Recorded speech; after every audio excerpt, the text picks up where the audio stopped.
Today we're going to be working on this 2019 Ram 1500.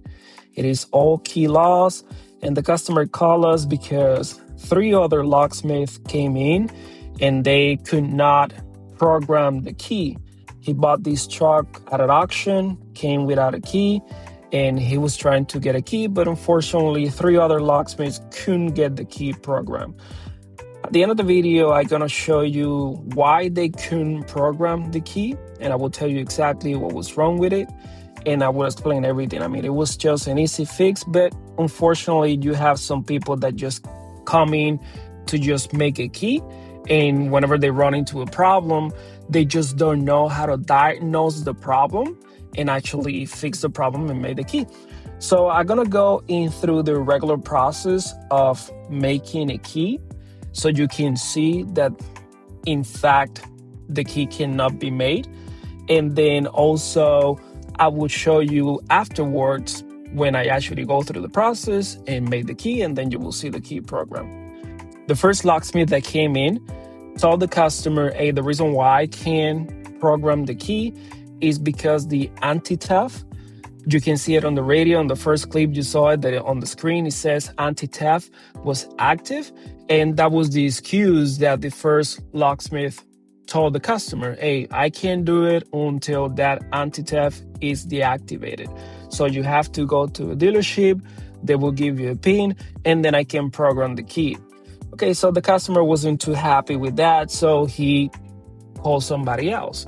The second one came in, went in there, and he says, no, there's no communication with the antenna, so the immobilizer antenna must be bad, and until you replace that and program that, I cannot program a key. So he went through a third person, and that person came in, and that person couldn't even get the security code to go through the process of trying to program a key. So he just quit, and then he booked an appointment with us.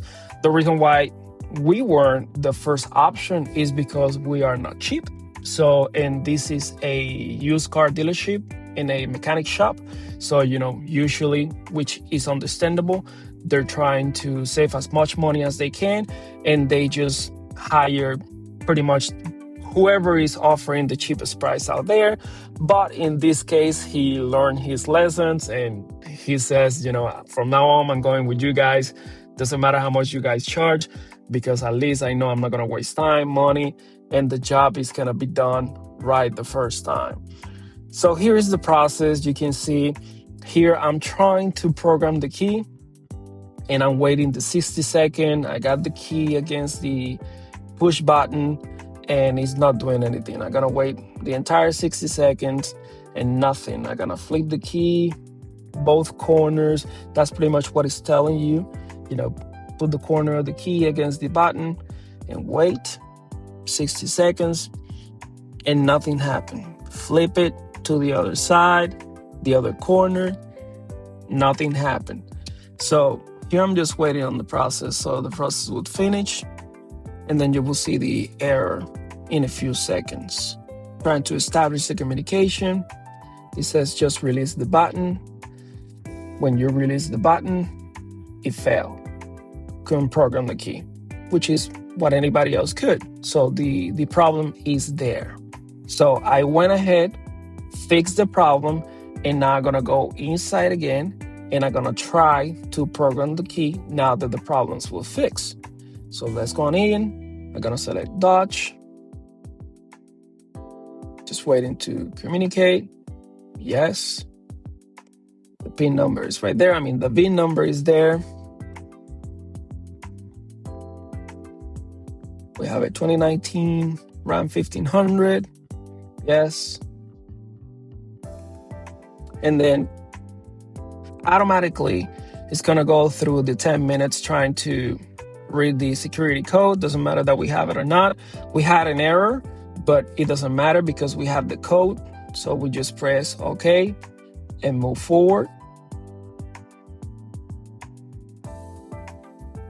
Then wait for the communication to be established. We go through the same process, check the status of the immobilizer system. He scanned the whole system as he normally do.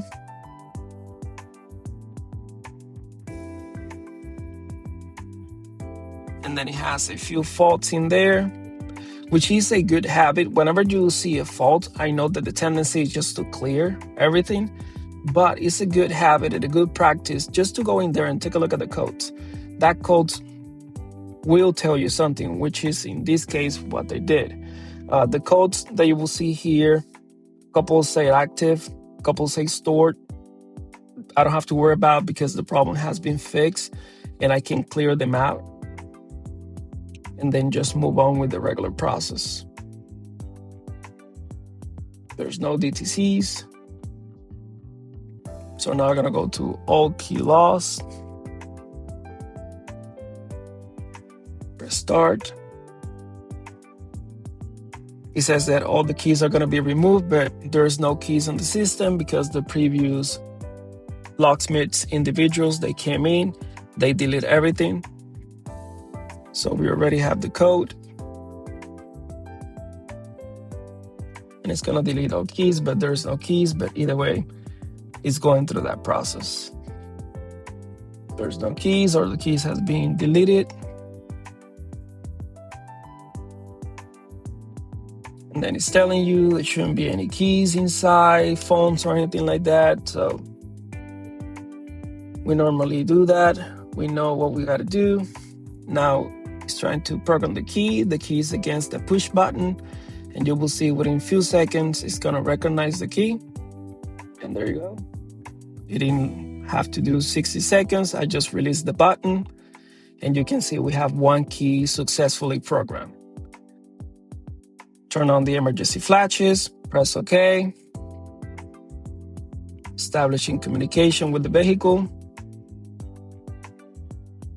And that's it, it's successfully programmed. You can see one key successfully programmed. In this case, we were able to talk to the customer. We told him how much were gonna be the charges for diagnosing the vehicle and the problem, and he agreed to the additional charges. So you can see, the truck is on, and the problem was the push button, the start-stop button. There was no communication because it was damaged. The customer brought one, it's a different color, but we replaced it, we programmed the key, and that was the problem. And also the radio. Automatically, the anti-theft went away, and now the radio is working normally. All the operations are working without any problems. So you can see that's the importance of hiring somebody that not only knows how to make keys, but also knows how to diagnostic whenever he or she runs into a problem. We went ahead, diagnosed the vehicle, found the problem, fixed the problem, and we were able to program the key.